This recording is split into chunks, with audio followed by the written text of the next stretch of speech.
The Master on Himself and His Experiences, August 9, 1885. Sri Ramakrishna was sitting in his room at Dakshineswar. Recall. M.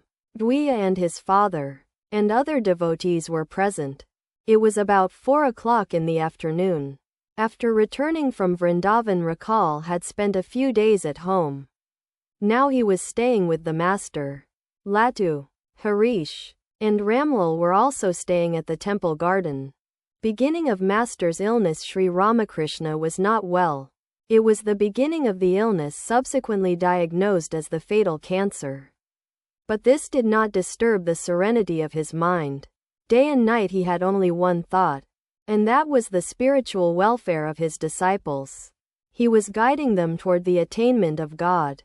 He encouraged them constantly to cultivate knowledge and devotion and warned them of the snares of woman and gold. He was completely indifferent to his own illness and devoted himself wholeheartedly to the fulfillment of his earthly mission. Dwiya was about 16 years old. After the death of his mother, his father had married a second time. Dwiya often accompanied M. to Dakshineswar, but his father did not approve of it. Dwija's father had for a long time been speaking of visiting Sri Ramakrishna. Today he had come to Dakshineswar. He was the manager of a business firm in Calcutta and had passed his examination in law. Master. To Dwija's father. Please don't mind your children's coming here. Advice to the worldly minded. I ask people to live in the world after the awakening of their spiritual consciousness. After extracting gold through hard labor, a man may keep it under earth or in a box or under water. The gold is not affected. I ask people to live in the world in a spirit of detachment. If you break the jackfruit after rubbing oil on your hands, its sticky juice will not smear them. If the unripe mind dwells in the world, the mind gets soiled. One should first attain knowledge and then live in the world. If you put milk in water, the milk is spoiled. But this will not happen if butter, churned from the milk, is put in water. Dwija's father. That is true, sir. Quote. Instructing Dwija's father, Master. Smiling. I know why you scold your children. You only threaten them. The Brahmachari said to the snake, you are a fool indeed. I forbade you to bite but not to hiss. Your enemies would not have beaten you if only you had hissed at them. Your scolding of the children is really a hissing.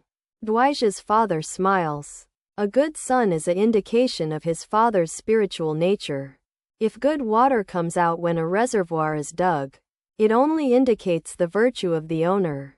A son is called Atmaja, the self-reborn. There is no difference between you and your son. In one way you yourself are reborn as your son. In one sense you are a worldly person, working in a business office and enjoying worldly life. In another sense you are a devotee of God. In the form of your son. I heard that you were a very worldly person, but now I find it isn't so. Smiling. You know all this. I understand that you are very circumspect.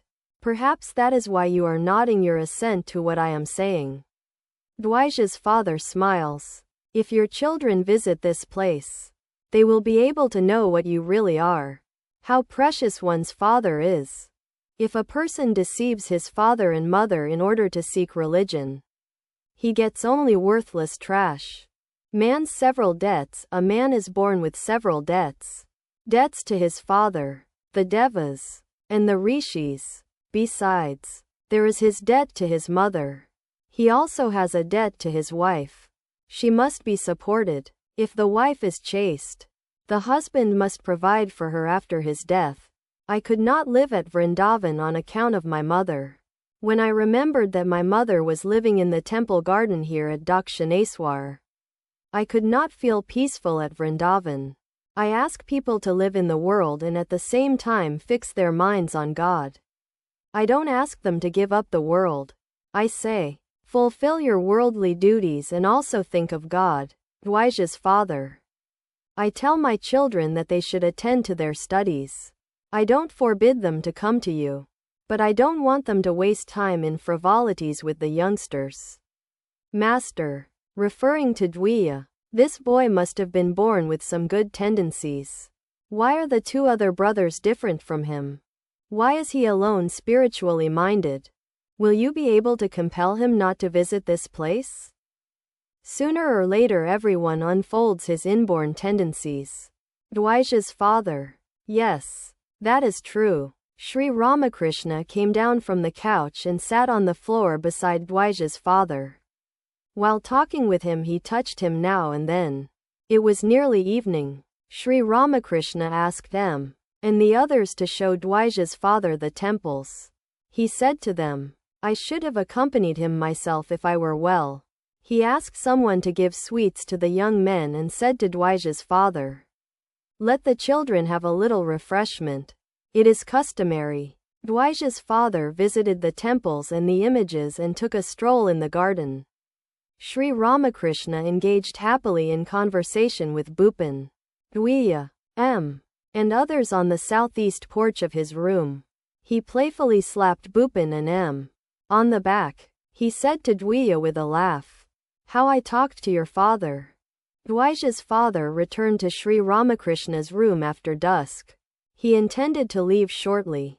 He was feeling hot. Sri Ramakrishna fanned him himself. In a few minutes the father took leave of the master. Sri Ramakrishna stood up to bid him farewell. It was 8 o'clock. Sri Ramakrishna was talking to Mahamacharan. Recall, and 1 or 2 companions of Mahamacharan were in the room. Mahamacharan was going to spend the night at the temple garden. Mahima's estimate of the devotee's master. To Mahima, well, how do you find Kedar? Has he only seen milk? Or has he drunk it too? Mahima, yes. He is enjoying bliss. Master, Nitya Gopal? Mahima, very good. He is in a lofty state of mind. Master, yes. Well, what about Girish Ghosh? Mahavayu. The spiritual Mahima, he too has developed nicely. But he belongs to another class. Master, and Narendra? Mahima, he is now in the state I was in 15 years ago. Master, the younger Narain? How guileless he is. Mahima, yes. Quite guileless. Master, you are right. Reflecting a little, let me see who else. It will be sufficient for the youngsters who come here if they know only 2 things. If they know these, they will not have to practice much discipline and austerity. First, who I am, and second, who they are. Many of the youngsters belong to the inner circle. Those belonging to the inner circle will not attain liberation. I shall have to assume a human body again. In a northwesterly direction. I feel peace of mind when I see the youngsters. How can I feel joy at the sight of those who have begotten children and are engaged in lawsuits and are involved in woman and gold? How could I live without seeing pure-souled persons? Mahamacharan recited some texts from the scriptures. He also described various mystic rites of the Tantra. Master, well, some say that my soul, going into samadhi, lies about like a bird in the Mahakasa, the infinite space. Different kinds of samadhi. Once a sadhu of Hrishikesh came here. He said to me, there are 5 kinds of samadhi. I find you have experienced them all. In these samadhis one feels the sensation of the spiritual current to be like the movement of an ant, a fish, a monkey, a bird, or a serpent. Sometimes the spiritual current rises through the spine, crawling like an ant. Sometimes in samadhi the soul swims joyful in the ocean of divine ecstasy, like a fish. Sometimes, when I lie down on my side, I feel the spiritual current pushing me like a monkey and playing with me joyfully. I remain still. That current, like a monkey, suddenly with one jump reaches the Sahasrara. That is why you see me jump up with a start. Sometimes, again, the spiritual current rises like a bird hopping from one branch to another. The place where it rests feels like fire. It may hop from Muladhara to Svadhisthana, from Svadhisthana to the heart, and thus gradually to the head. Sometimes, again, the spiritual current moves up like a snake, going in a zigzag way. At last it reaches the head and I go into samadhi. Awakening of Kundalini. A man's spiritual consciousness is not awakened unless his Kundalini is aroused. The Kundalini dwells in the Muladhara. Then it is aroused. It passes along the Sushumna nerve, goes through the centers of Svadhisthana, Manipura, and so on, and at last reaches the head. This is called the movement of current. It culminates in samadhi. One's spiritual consciousness is not awakened by the mere reading of books. One should also pray to God. The Kundalini is aroused if the aspirant feels restless for God. To talk of knowledge from mere study and hearsay, what will that accomplish? Just before my attaining this state of mind, it had been revealed to me how the Kundalini is aroused, how the lotuses of the different centers blossom forth, and how all this culminates in samadhi. This is a very secret experience. I saw a boy 22 or 23 years old, exactly resembling me, enter the Sushman nerve and commune with the lotuses, touching them with his tongue. He began with the center at the anus and passed through the centers at the sexual organ, navel, and so on. The different lotuses of those centers, 4-petaled, 6-petaled, 10-petaled, and so forth, had been drooping at his touch. They stood erect. When he reached the heart, I distinctly remember it, and communed with the lotuses there, touching it with his tongue. The 12-petaled lotus, which was hanging head down, stood erect and opened its petals. Then he came to the 16-petaled lotus in the throat and 2-petaled lotus in the forehead. And last of all, the 1,000-petaled lotus in the head blossomed. Since then I have been in this state.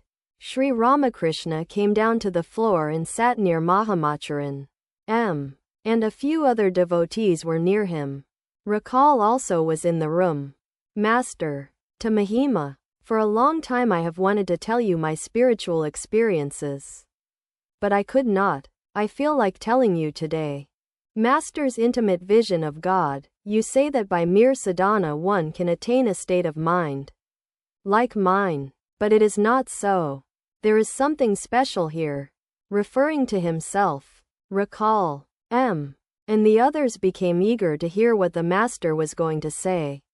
Master, God talked to me. It was not merely his vision. Yes, he talked to me. Under the banyan tree I saw him coming from the Ganges. Then we laughed so much. By way of playing with me he cracked my fingers. Then he talked. Yes, he talked to me. For 3 days I wept continuously. And he revealed to me what is in the Vedas, the Puranas, the Tantras, and the other scriptures. Master's vision of Maya. One day he showed me the Maya of Mahamaya. A small light inside a room began to grow, and at last it enveloped the whole universe. Further, he revealed to me a huge reservoir of water covered with green scum. The wind moved a little of the scum and immediately the water became visible. But in the twinkling of an eye, scum from all sides came dancing in and again covered the water. He revealed to me that the water was like Satchidananda, and the scum like Maya. On account of Maya, Satchidananda is not seen, though now and then one may get a glimpse of it. Again Maya covers it. Master saw devotees before their arrival. God reveals the nature of the devotees to me before they arrive. I saw Chaitanya's party singing and dancing near the Panchavati, between the banyan tree and the bakul tree. I noticed Balaram there. If it weren't for him, who would there be to supply me with sugar candy and such things? Pointing to M. And I saw him too. I had seen Kashab before I actually met him. I had seen him and his party in my samadhi. In front of me sat a roomful of men. Kashab looked like a peacock sitting with its tail spread out. The tail meant his followers. I saw a red gem on Kashab's head. That indicated his Rajas. He said to his disciples, "Please listen to what he," meaning the master, "is saying." I said to the Divine Mother, "Mother, These people hold the views of Englishmen. Why should I talk to them? Then the mother explained to me that it would be like this in the Kali Yuga. Kashyap and his followers got from here, meaning himself, the names of Hari and the Divine Mother. That is why the Divine Mother took Vijay away from Kashyap's party. But Vijay did not join the Adi Samaj. Pointing to himself, there must be something special here. Long ago a young man named Gopal Sen used to visit me. He who dwells in me placed his foot on Gopal's chest. Gopal said in an ecstatic mood, "You will have to wait here a long time. I cannot live any more with worldly people." He took leave of me. Afterwards I heard that he was dead. Perhaps he was born as Nityagopal. About Narendra, I have had many amazing visions. I had a vision of the indivisible Satchidananda. Inside it I saw two groups with a fence between them. On one side were Kedar, Chuni, and other devotees who believe in the personal God. On the other side was a luminous space like a heap of red brick dust. Inside it was seated Narendra, immersed in samadhi. Seeing him absorbed in meditation, I called aloud, "Oh, Narendra." He opened his eyes a little. I came to realize that he had been born in another form, in Simla in a Kayastha family. At once I said to the Divine Mother, "Mother, entangle him in Maya, otherwise he will give up his body in samadhi." Kedar, a believer in the personal God, peeped in and ran away with a shudder. Master about himself, therefore I feel that it is the Divine Mother herself who dwells in this body and plays with the devotees. When I first had my exalted state of mind, my body would radiate light. My chest was always flushed. Then I said to the Divine Mother, "Mother, do not reveal thyself outwardly. Please go inside. That is why my complexion is so dull now. If my body were still luminous, people would have tormented me. A crowd would always have thronged here. Now there is no outer manifestation. That keeps weeds away. Only genuine devotees will remain with me now. Do you know why I have this illness? It has the same significance. Those whose devotion to me has a selfish motive behind it will run away at the sight of my illness." I cherished a desire. I said to the mother, "O Mother, I shall be the king of the devotees." Again, this thought arose in my mind. He who sincerely prays to God will certainly come here. He must, you see. That is what is happening now. Only people of that kind come. My parents knew who dwells inside this body.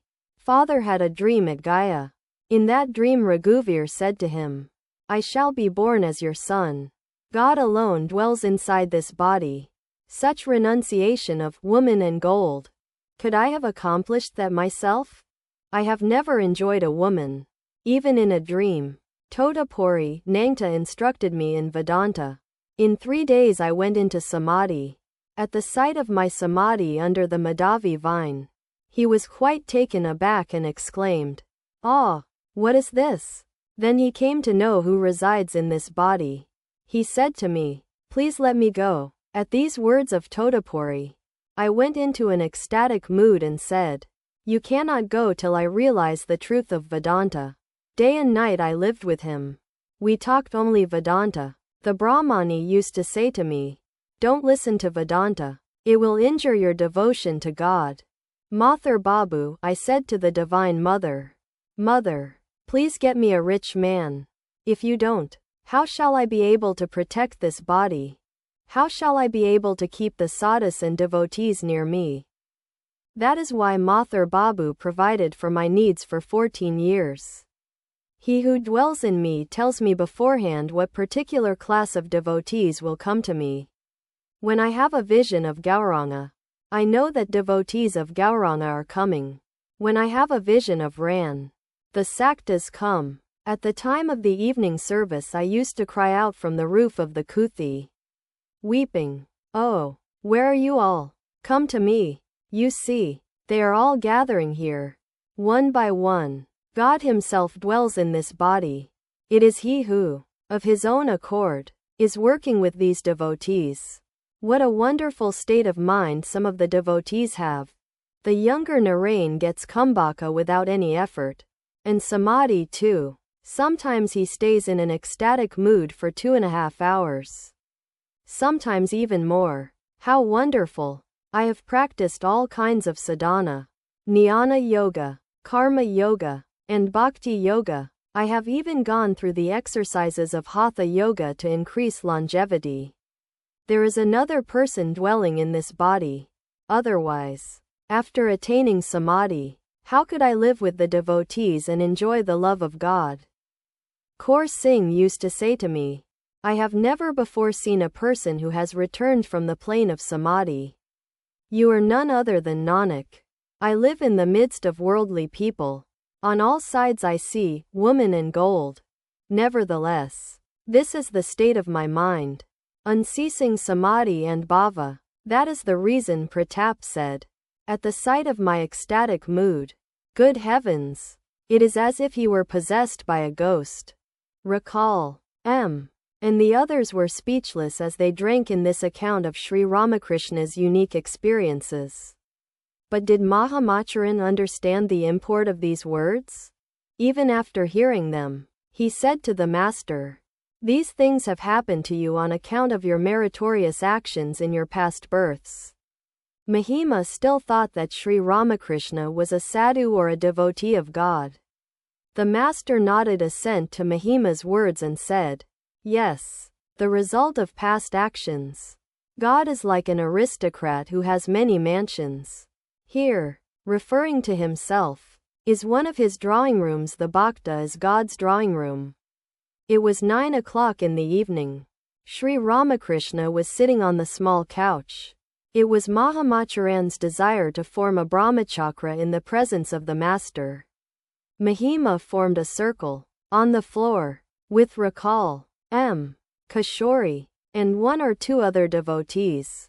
He asked them all to meditate. Rakal went into an ecstatic state.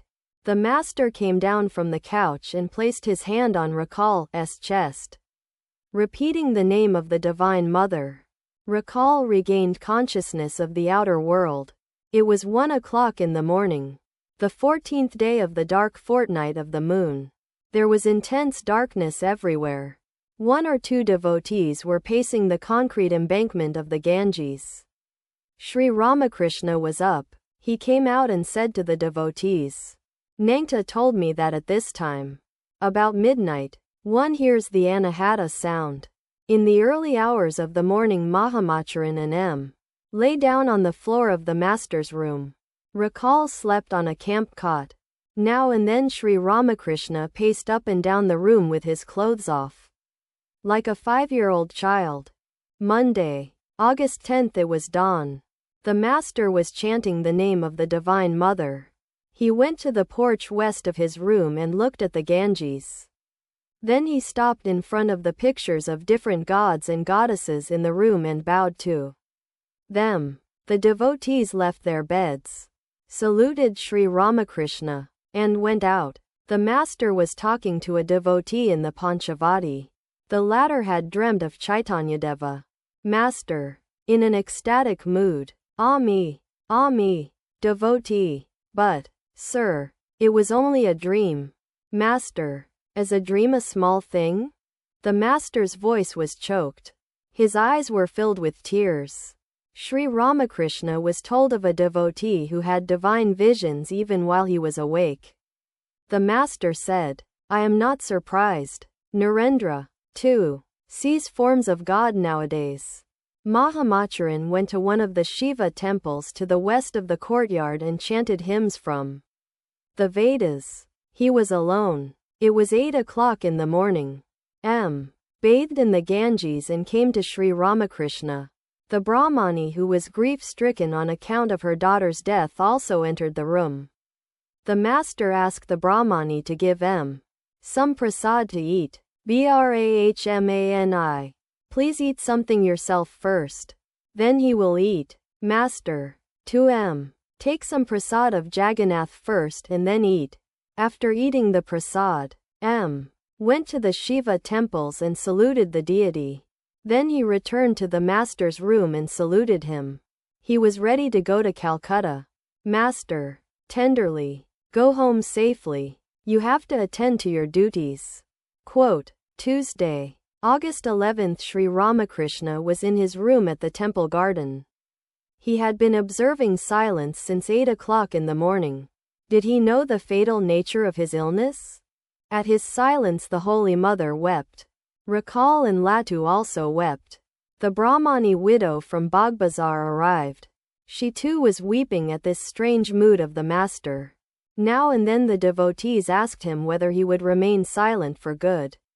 The master answered them in the negative, by a sign. At 3 o'clock in the afternoon Narayan arrived. Sri Ramakrishna said to him, "The Divine Mother will bless you." Narayan told the other devotees that the master had spoken to him. A heavy weight was lifted from their breasts. They all came into the master's room and sat on the floor. Master, to the devotees, the mother showed me that all this is verily Maya. She alone is real, and all else is the splendor of her Maya. Another thing was revealed to me. I found out how far the different devotees have progressed. Devotees, please tell us about it. Master, I came to know about all these devotees. Nitya Gopal, Rakal, Narayan, Purna, Mahima Chakravarti, and the others. Quote, Sunday, August 16, 1885. The news of Sri Ramakrishna's illness had been reported to the devotees in Calcutta. They thought it was just a sore in his throat. Many devotees arrived at Dakshineswar to visit him. Among them were Girish, Ram, Nitya Gopal, Mahima, Kishori, and Pandit Shashadhar. Sri Ramakrishna was in his usual happy mood. He was talking to the devotees. Master, I cannot tell the mother about my illness. I feel ashamed to talk of it. Girish, God will cure you. Ram, yes, you will be all right. Master, smiling, yes, give me your blessing. Quote, all laugh. Girish was a recent visitor to Dakshineswar. The master said to him, you have so many duties to perform. You have to face so many troubles. Come here only 3 times more. To Shashadhar, please tell us something about the Adyashakti. Shashadhar, what do I know, sir? Master, smiling. A certain man had great respect for another man. The second man asked him to bring him a little fire for his tobacco. He answered humbly, Sir, am I fit to carry your fire? He didn't bring the fire. Quote, all laugh. Shashadhar.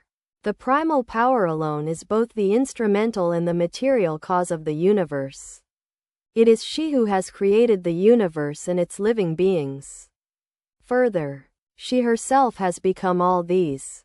To give an example, the spider, as the instrumental cause, makes the web and, as the material cause, brings the web out of its own body. Quote, Brahman and Sakti Master. It is also stated that he who is Purusha is also Prakriti. He who is Brahman is also Sakti. He is called Purusha or Brahman when he is inactive. That is to say, when he ceases to create, preserve, or destroy. And he is called Sakti or Prakriti when he engages in those activities. But he who is Brahman is none other than Sakti. He who is Purusha has verily become Prakriti. Water is water whether it moves or is still. A snake is a snake whether it wriggles along or stays still and coiled up. What Brahman is cannot be described. Speech stops there. In the kirtan the singers at first sing, my Natai dances like a Mata Hati. As they become more and more ecstatic, they can hardly utter the whole sentence. They sing only, Hati, Hati. As their mood deepens they sing only, Ha, Ha. At last they cannot sing even that. They become completely unconscious. As the master spoke these words, he himself became transfixed in samadhi. He was standing, regaining consciousness of the world. He said, that which is beyond both Kshara and Akshara cannot be described. The devotees sat in silence. Master, you cannot go into samadhi as long as your worldly experiences are not finished, or as long as you have duties to perform. To Shashadhar, God is now making you perform such duties as delivering lectures. You must do these things now. You will have peace when your duties are finished. After completing her household duties, the mistress of the family goes for her bath. She will not come back then even if you shout after her. Quote, Thursday, August 27, 1885. Sri Ramakrishna was sitting in his room at Dakshineswar. It was 5 o'clock in the afternoon. There were 2 or 3 devotees with him. While with the devotees he never gave a thought to his physical illness, often spending the whole day with them talking and singing. Dr. Madhu was treating Sri Ramakrishna. He frequently visited the master at Dakshineswar, coming by country boat from Calcutta. The devotees were very much worried about the master. It was their secret desire that the physician should see him daily. M. said to the master, Dr. Madhu is an experienced physician. It will be nice if he sees you every day. Pandit Shamapada of Antpur arrived. It was dusk. The Pandit went to the bank of the Ganges to perform his evening worship. He had some amazing visions during the worship. He returned to the master's room and sat on the floor. Sri Ramakrishna had just finished meditation and the chanting of the holy names. He was sitting on the small couch and on the foot rug. Rakal, Latu, and the others were in and out of the room. Brahman is the innermost reality master. To pointing to the Pandit, he is very nice. To the Pandit, where the mind attains peace by practicing the discipline of neti. Neti, there Brahman is. The king dwells in the inmost room of the palace, which has 7 gates. The visitor comes to the first gate. There he sees a lordly person with a large retinue, surrounded on all sides by pomp and grandeur. The visitor asks his companion, "Is he the king?" "No," says his friend with a smile. At the second and the other gates he repeats the same question to his friend. He finds that the nearer he comes to the inmost part of the palace, the greater is the glory, pomp, and grandeur. When he passes the 7th gate he does not ask his companion whether it is the king. He stands speechless at the king's immeasurable glory. He realizes that he is face to face with the king. He hasn't the slightest doubt about it. Pundit, one sees God beyond the realm of Maya. Quote, futility of mere scholarship, master. But after realizing God one finds that he alone has become Maya. The universe, and all living beings. This world is no doubt a framework of illusion. Unreal as a dream. One feels that way when one discriminates following the process of not this, but after the vision of God this very world becomes a mansion of mirth. What will you gain by the mere study of scriptures? The pundits merely indulge in reasoning. Pundit, I hate the idea of being called a pundit. Master, that is due to the grace of God. The pundits merely indulge in reasoning. Some have heard of milk and some have drunk milk. After you have the vision of God you will find that everything is Narayana. It is Narayana himself who has become everything. The Pandit recited a hymn to Narayana. Sri Ramakrishna was overwhelmed with joy. Pandit, quoting from the Gita, with the heart concentrated by yoga, with the eye of evenness for all things, he beholds the self in all beings and all beings in the self. Master, have you read the Adhyatma Ramayana? Pandit, yes, sir, a little. Master, the book is filled with ideas of knowledge and devotion. The life of Savari and the hymn by Ahalya are filled with bhakti. But you must remember one thing. God is very far away from the mind tainted with worldliness. Pandit, yes, sir, God is far, far away from worldly intelligence. And God is very near. Where that does not exist, I visited a certain Zamindar, one Mukherjee of Uttarpara. He is now an elderly man, but he listens only to stories and novels. Master, It is further said in the Adhyatma Ramayana that God alone has become the universe and its living beings. The Pandit was delighted. He recited a hymn to that effect from the 10th chapter of the Bhagavata. O Krishna, Krishna, mighty yogi, thou art the primal supreme Purusha.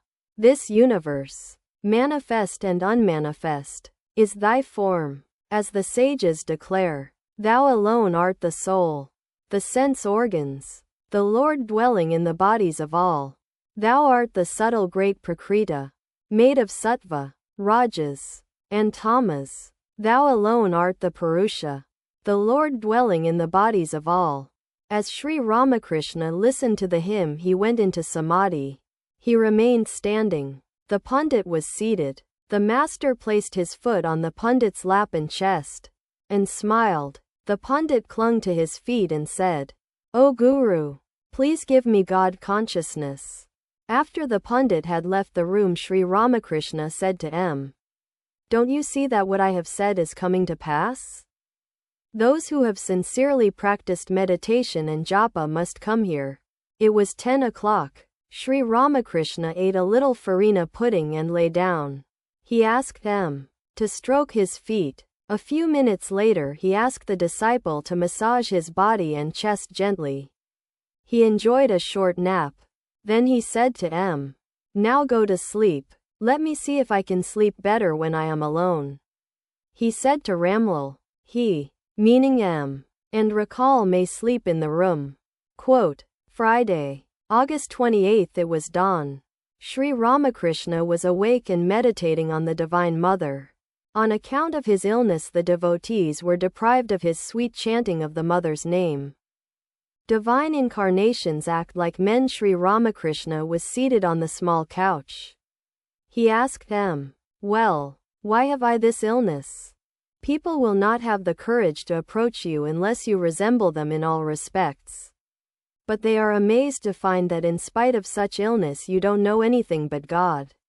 Master, smiling, Balaram also said, if even you can be ill, then why should we wonder about our illnesses? Lakshmana was amazed to see that Rama could not lift his bow on account of his grief for Sita. Even Brahman weeps. Entangled in the snare of the 5 elements, Jesus Christ, too, wept like an ordinary man at the suffering of his devotees. Master, how was that? Quote, Jesus and Lazarus. There were 2 sisters, Mary and Martha. Lazarus was their brother. All 3 were devoted to Jesus. Lazarus died. Jesus was on his way to their house. One of the sisters, Mary, ran out to meet him. She fell at his feet and said, weeping, Lord, if you had been here, my brother would not have died. Jesus wept to see her cry. Then Jesus went to the tomb of Lazarus and called him by name. Immediately Lazarus came back to life and walked out of the tomb. Master, but I cannot do those things. That is because you don't want to. These are miracles. Therefore you aren't interested in them. These things draw people's attention to their bodies. Then they do not think of genuine devotion. That is why you don't perform miracles. Similarities between Christ and Sri Ramakrishna. But there are many similarities between you and Jesus Christ. Master, smiling. What else? You don't ask your devotees to fast or practice other austerities. You don't prescribe hard and fast rules about food. Christ's disciples did not observe the Sabbath, so the Pharisees took them to task. Thereupon Jesus said, they have done well to eat. As long as they are with the bridegroom they must make merry. Master, what does that mean? Christ meant that as long as the disciples live with the incarnation of God, they should only make merry. Why should they be sorrowful? But when he returns to his own abode in heaven, then will come the days of their sorrow and suffering. Master, smiling, do you find anything else in me that is similar to Christ? Yes, sir. You say, the youngsters are not yet touched by woman and gold. They will be able to assimilate instruction. It is like keeping milk in a new pot. The milk may turn sour if it is kept in a pot in which curd has been made. Christ also spoke like that. Master, what did he say? If new wine is kept in an old bottle, the bottle may crack. If an old cloth is patched with new cloth, the old cloth tears away. Further, you tell us that you and the mother are one. Likewise, Christ said, I and my Father are one. Master, smiling, anything else? You say to us, God will surely listen to you if you call on him earnestly. So also Christ said, knock and it shall be opened unto you. Master, well, if God has incarnated himself again, is it a fractional or a partial or a complete manifestation of God? Some say it is a complete manifestation. Sir, I don't quite understand the meaning of complete or partial or fractional incarnation. But I have understood, as you explained it, the idea of a round hole in a wall. Master, tell me about it. There is a round hole in the wall. Through it one is able to see part of the meadow on the other side of the wall. Likewise, through you one sees part of the infinite God. Master, true, you can see 5 or 6 miles of the meadow at a stretch. M. finished his bath in the Ganges and went to the master's room. It was 8 o'clock in the morning. He asked Latu to give him the rice prasad of Jagannath. The master stood near him and said, take this prasad regularly. Those who are devotees of God do not eat anything before taking the prasad. M. Yesterday I got some prasad of Jagannath from Balaram Babu's house. I take 1 or 2 grains daily. M. saluted the master and took his leave. Sri Ramakrishna said to him tenderly, come early in the morning tomorrow. The hot sun of the rainy season is bad for the health. Quote, Monday, August 31st. 1885 Sri Ramakrishna was resting in his room. It was about 8 o'clock in the evening. Though ill and suffering, he constantly devoted himself to the welfare of the devotees. Sometimes he felt restless, like a child, but the next moment he forgot all about his illness and became filled with ecstatic love of God. His love for the devotees was like that of a mother for her children. Purna's letter 2 days earlier. On Saturday night, he had received a letter from Purna. Purna had written, I am feeling extremely happy. Now and then I cannot sleep at night for joy. After hearing the letter the master had remarked, I feel thrilled to hear this. Even later on, he will be able to keep this bliss. Let me see the letter. He had pressed the letter in the palm of his hand and said, generally I cannot touch letters. But this is a good letter. That same night, while the master was in bed, he had suddenly become covered with perspiration. He had sat up in bed, saying, it seems to me that I shall not recover from this illness. It had worried the devotees very much to hear this. The Holy Mother had come to the temple garden to wait on Sri Ramakrishna and was living in a room. In the Nahabat, the devotees, with the exception of 1 or 2, were not aware of her presence. A woman devotee staying with the Holy Mother had begun to pay frequent visits to Sri Ramakrishna in his room. After a few days Sri Ramakrishna had said to her, you have been here some time. What will people think about it? You had better go home for a week or so. Sri Ramakrishna lay in bed, on his side, with his back to the room. After dusk Gangadhar and M. arrived from Calcutta. Gangadhar sat at the feet of the master, who was talking to M. Master, 2 boys came here the other day. One of them was Subodh. He is Sankar Ghosh's great-grandson. The other, Sharod, is his neighbor. They are nice boys. I told them I was ill and asked them to go to you for instruction. Please look after them a little. M. Yes, sir. They are our neighbors. Master, the other day, again, I woke up covered with perspiration. I don't understand this illness. We have decided to ask Bhagavan Rudra to see you once. He is an MD and an expert physician. Master, how much will he charge? His regular fee is 20 or 25 rupees. Master. Then don't bother about him. But we shall pay him 4 or 5 rupees at the most, master. Listen. Suppose you say this to him. Sir, please be kind enough to come and see him. Hasn't he heard anything about this place? Perhaps he has. He has almost agreed not to charge any fee. But we shall pay him a little. If we do that, he will come again. Master. Ask Dr. Natai to come. He is a good physician. But what will the doctors do? I wonder? They press my throat and make my illness worse. It was 9 o'clock in the evening. Sri Ramakrishna ate a little farina pudding and had no difficulty in swallowing it. He said to M. cheerfully, I was able to eat a little. I feel very happy. Quote, Tuesday, September 1st. Sri Ramakrishna was about to take his bath. A devotee was rubbing his body with oil on the veranda south of his room. M. came there after finishing his bath in the Ganges and saluted the master.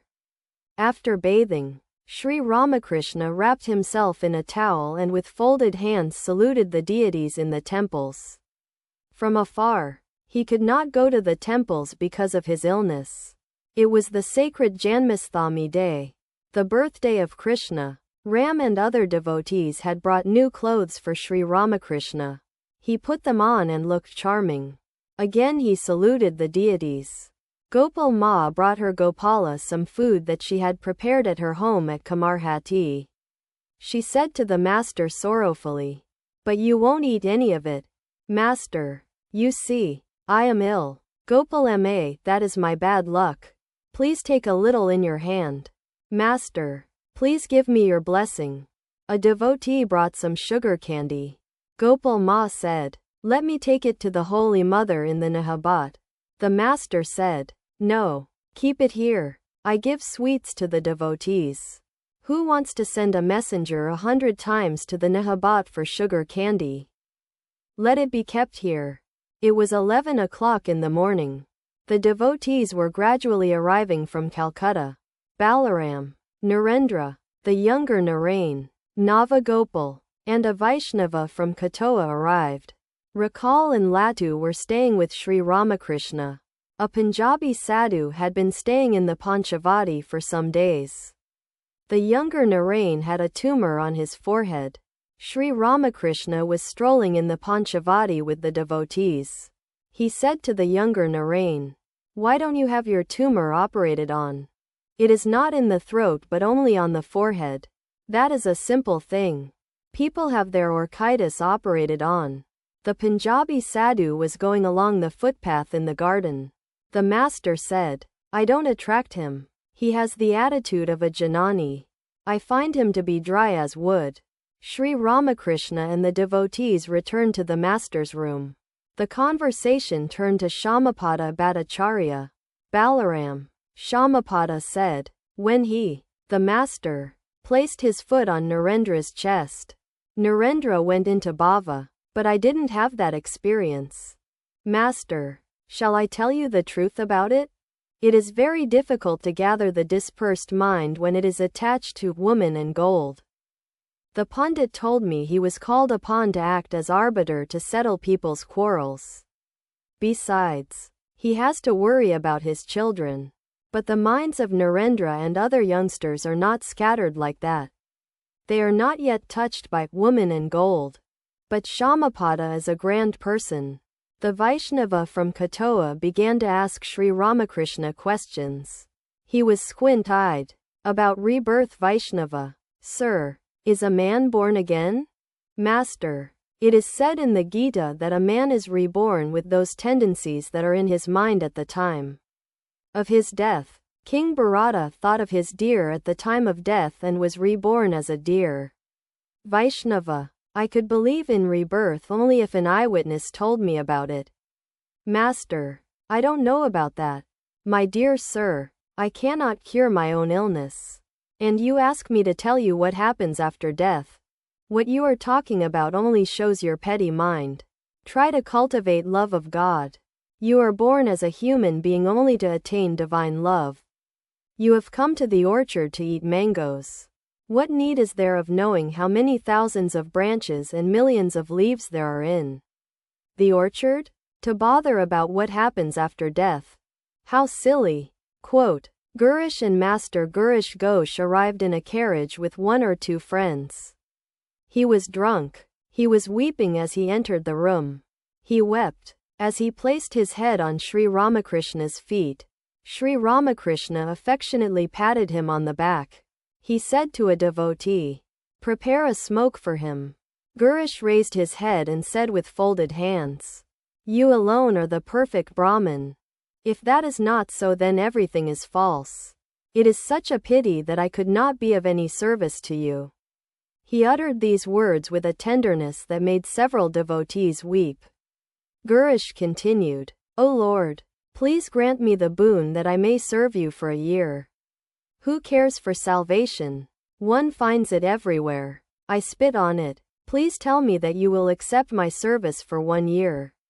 Master, people around here are not good. Some may criticize you." Gurish, "I don't care. Please tell, Master." "All right, you may serve me when I go to your house." Gurish, "No, it is not that. I want to serve you here." Gurish was insistent. The Master said, "Well, that depends on God's will." Referring to the Master's throat trouble, Gurish said, "Please say, let it be cured." "All right, I shall thrash it out." "Kali, Kali, Master, you will hurt me." Gurish, "Oh throat, be cured." He blows at the throat like an exorciser. "Are you not all right? If you aren't cured by this time, you certainly will be if I have any devotion to your feet. Say that you are cured." Master, sharply, "Leave me alone. I can't say those things. I can't ask the Divine Mother to cure my illness." "All right, I shall be cured if it is the will of God." Gurish, "You are trying to fool me. All depends on your will." Master, "Shame. Never say that again. I look on myself as a devotee of Krishna, not as Krishna himself. You may think as you like. You may look on your guru as God. Nevertheless, it is wrong to talk as you are talking. You must not talk that way again."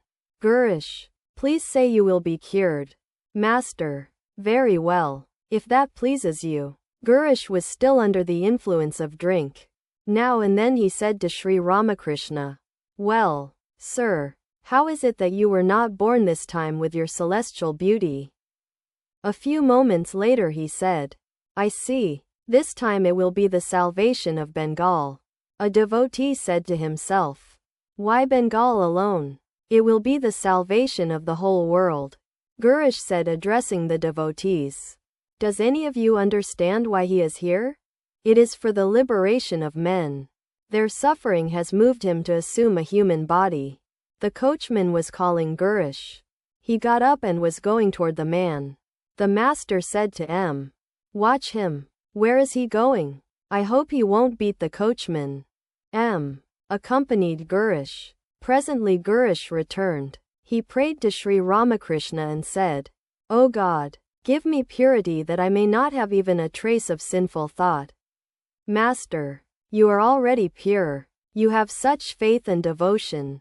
You are in a state of joy, aren't you?" Gurish, "No, sir. I feel bad. I have worries. That is why I have drunk so much liquor." A few minutes afterwards Gurish said, "Lord, I am amazed to find that even I, have been given the privilege of serving the perfect Brahman. What austerities have I practiced to deserve this privilege?" Sri Ramakrishna took his midday meal.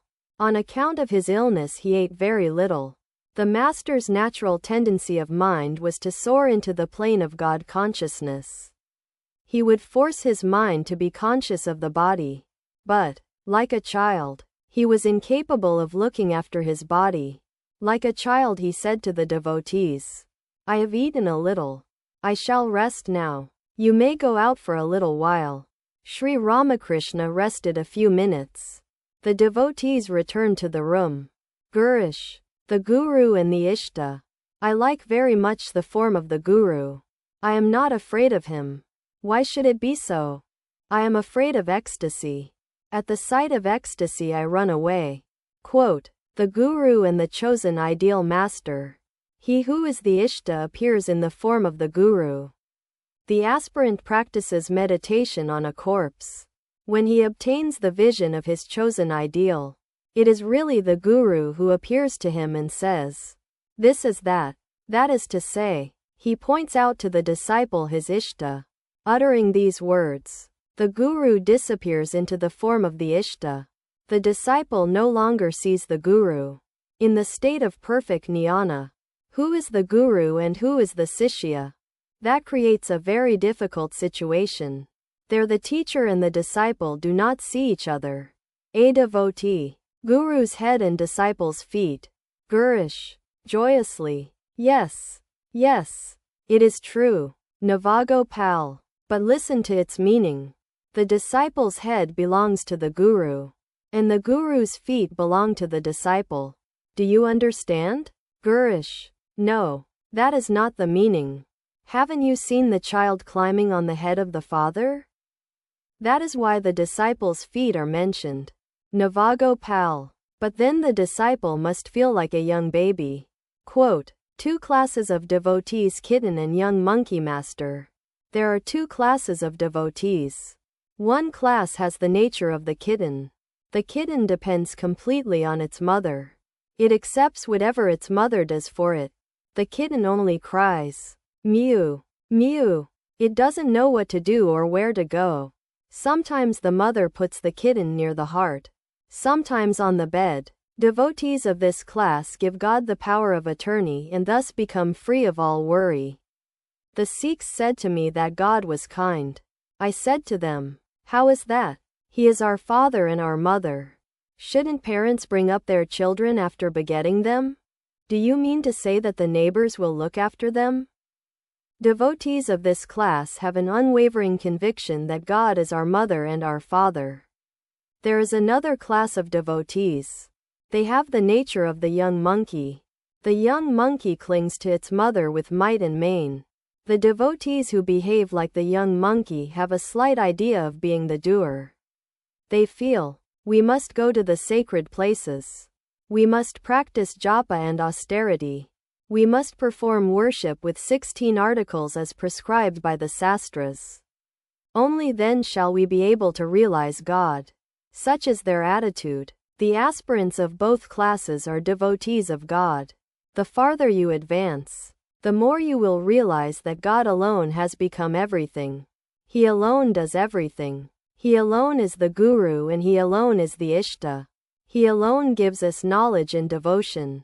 The farther you advance, the more you will see that there are other things even beyond the sandalwood forest mines of silver and gold and precious gems. Therefore go forward. Worldly man's obstacles, but how can I ask people to go forward? If worldly people go too far, then the bottom will drop out of their world. One day Kashyap was conducting a religious service. He said, O God, may we all sink and disappear in the river of bhakti. When the worship was over, I said to him, look here, how can you disappear altogether in the river of bhakti? If you do, what will happen to those seated behind the screen? But do one thing, sink now and then, and come back again to dry land. Quote, all laugh. Futility of argument. The Vaishnava from Katoa was arguing. Master, to the Vaishnava, stop that sizzling noise. When butter containing water is heated over a fire, it makes that sound. If a man but once tastes the joy of God, his desire to argue takes wing. The bee, realizing the joy of sipping honey, doesn't buzz about anymore. What will you achieve by quoting from books? The pundits recite verses and do nothing else. What will you gain by merely repeating, Siddhi? You will not be intoxicated even by gargling with a solution of Siddhi. It must go into your stomach. Not until then will you be intoxicated. One cannot comprehend what I am saying unless one prays to God in solitude. All by oneself. With a longing heart, Dr. Rakal arrived to examine Sri Ramakrishna. The master said to him eagerly, come in and sit down. The conversation with the Vaishnava continued. Master, man should possess dignity and alertness. Only he whose spiritual consciousness is awakened possesses this dignity and alertness and can be called a man. Futile is the human birth without the awakening of spiritual consciousness. There are many men at Syampukur with big bellies and imposing mustaches. Yet the villagers go with palanquins and bring righteous and truthful persons from 20 miles away to arbitrate their quarrels. They do not bring mere pundits. Truthfulness is the tapasya of the Kali Yuga. Truthfulness, submission to God, and looking on the wives of other men as one's own mother, these are the means to realize God. Like a child, Sri Ramakrishna said to the physician, "Sir, please cure my throat." "Doctor, do you ask me to cure you?" "Master, the physician is Narayana himself. I honor everybody. You may say that if I look on all as Narayana, then I should keep quiet. But I also accept the words of the Mahyu Narayana. The pure mind and the pure Atman are one and the same thing. Whatever comes up in the pure mind is the voice of God. God alone is the Mahyu Narayana. Why should I not listen to God? He alone is the Master. As long as he keeps I consciousness in me, I shall obey his orders." The doctor was going to examine Sri Ramakrishna's throat. The master said, "Dr. Mahendra Sarkar pressed my tongue the way they press a cow's." Like a child, Sri Ramakrishna said to the physician, pulling at his shirt sleeves again and again, "Sir, my dear sir, please cure my throat." Looking at the laryngoscope, he said with a smile, "I know it. You will see the reflection in it."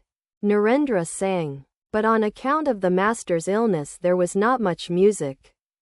September 2nd, after finishing his midday meal, Sri Ramakrishna sat on the small couch and talked to Dr. Bhagavan Rudra and M. Rakal, Latu, and other devotees were in the room. The physician heard all about the master's illness. Sri Ramakrishna came down to the floor and sat near the doctor. "Master, you see, medicine does not agree with me. My system is different." Master's renunciation. "Well, what do you think of this? When I touch a coin my hand gets twisted. My breathing stops. Further, if tie a knot in the comber of my cloth, I cannot breathe. My breathing stops until the knot is untied." The master asked a devotee to bring a rupee.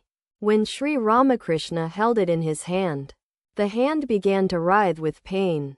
The master's breathing also stopped. After the coin had been taken away, he breathed deeply 3 times and his hand relaxed. The doctor became speechless with wonder to see this strange phenomenon. The doctor said to M. Action on the nerves. "Master." To the doctor, "I get into another state of mind. It is impossible for me to lay up anything." One day I visited Sambhu Malik's garden house. At that time I had been suffering badly from stomach trouble. Sambhu said to me, "Take a grain of opium now and then. It will help you." He tied a little opium in a corner of my cloth. As I was returning to the Kali temple, I began to wander about near the gate as if unable to find the way. Then I threw the opium away and at once regained my normal state. I returned to the temple garden. One day at Syampukur I picked some mangoes. I was carrying them home, but I could not walk. I had to stay standing in one place. Then I left the mangoes in a hollow.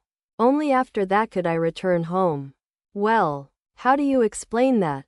Doctor, there is a force behind it. Will force. He, meaning the master, says that it is God force. You say that it is will force. Master, to the doctor, again, I get into such a state of mind that if someone says I am better, I at once feel much better. The other day the Brahmani said, "You are 50% better." At once I began to dance. Sri Ramakrishna was much pleased with the physician. He said to him, "You have a very fine nature. There are 2 characteristics of knowledge: a peaceful nature and absence of pride." The doctor has lost his wife. Master. To the doctor. I say that God can be realized if one feels drawn to him by the intensity of these three attractions. The child's attraction for the mother, the husband's attraction for the chaste wife, and the attraction of worldly possessions for the worldly man. Please cure me of my illness. The doctor was going to examine the master's throat. Sri Ramakrishna was seated in a chair on the semicircular porch. Affaring to Dr. Sarkar, the master said, "He is a villain. He pressed my tongue as if I were a cow." Doctor. He didn't hurt you purposely. Master. No. He pressed the tongue to make a thorough examination. Quote, Sunday, September 20th, 1885. Sri Ramakrishna was sitting in his room, surrounded by devotees. Navagopal, Harilal, Rakal, Latu, and others were present. A Goswami who was a musician was also there. Arrived with Dr. Rakal of Bobazar. The physician began to examine the master. He was a stout person and had rather thick fingers. Master, smiling, to the physician, "Your fingers are like a wrestler's." Mahendra Sarkar also examined me. He pressed my tongue so hard that it hurt me. He pressed my tongue the way they press a cow's. Doctor, I shall not hurt you. Sir. The physician made out his prescription. Sri Ramakrishna was talking. Master. To the devotees. Well, people ask why, if I am such a holy person, I should be ill. Tarak. Bhagavan Das Babaji, too, was ill in bed ridden a long time. Master. But look at Dr. Madhu. At the age of 60 he carries food to the house of his mistress. And he has no illness. Goswami. Sir, your illness is for the sake of others. You take upon yourself the sins of those who come to you. You fall ill because you accept their sins. A devotee. You will soon be cured if only you say to the Divine Mother, "Mother, please make me well." Quote, Master could not ask God to cure him. Master. I cannot ask God to cure my disease. The attitude of the servant-master relationship is nowadays less strong in me. Once in a while, I say, "Oh Mother, please mend the sheath of the sword a little." But such prayers are also becoming less frequent. Nowadays I do not find my I. I see that it is God alone who resides in this sheath. The Goswami had been invited to sing kirtan. A devotee asked, "Will there be any kirtan?" Sri Ramakrishna was ill, and all were afraid that the kirtan might throw his mind into ecstasy and thus aggravate the illness. Sri Ramakrishna said, "Let there be a little singing.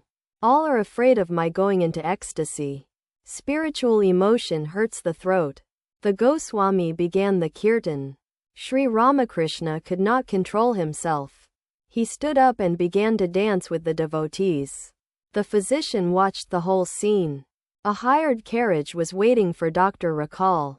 He and were ready to leave for Calcutta. They saluted the master. Sri Ramakrishna said to affectionately, "Have you had your meal?" Quote, Thursday, September 24th, 1885. It was the night of the full moon. Sri Ramakrishna was sitting on the small couch. He was very ill. And some other devotees were sitting on the floor. Master. To every now and then I think that the body is a mere pillowcase. The only real substance is the indivisible Satchidananda. When I go into divine ecstasy, this illness of the throat remains away from me. I am now somewhat in that mood, and so I feel like laughing. Some ladies of Dwija's family arrived. They saluted the master and sat on one side. Pointing to one of the ladies, Sri Ramakrishna asked, "Who is this lady? Is it she who brought up Dwija? Why has Dwija bought an ektara? It has 2 strings. Sir. Master. Dwija's father is opposed to his views. Won't other people criticize him? It is wise for him to pray to God secretly." A picture of Gauranga and Nitai hung on the wall of the master's room. It was a picture of the 2 brothers singing devotional songs with their companions at Navadvip. Ramlal. To the master. Then may I give him?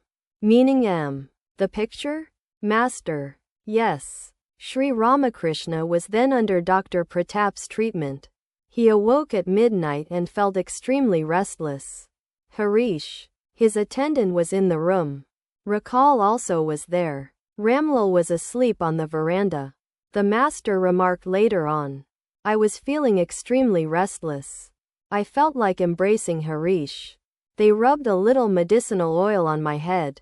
Then I began to dance. Quote,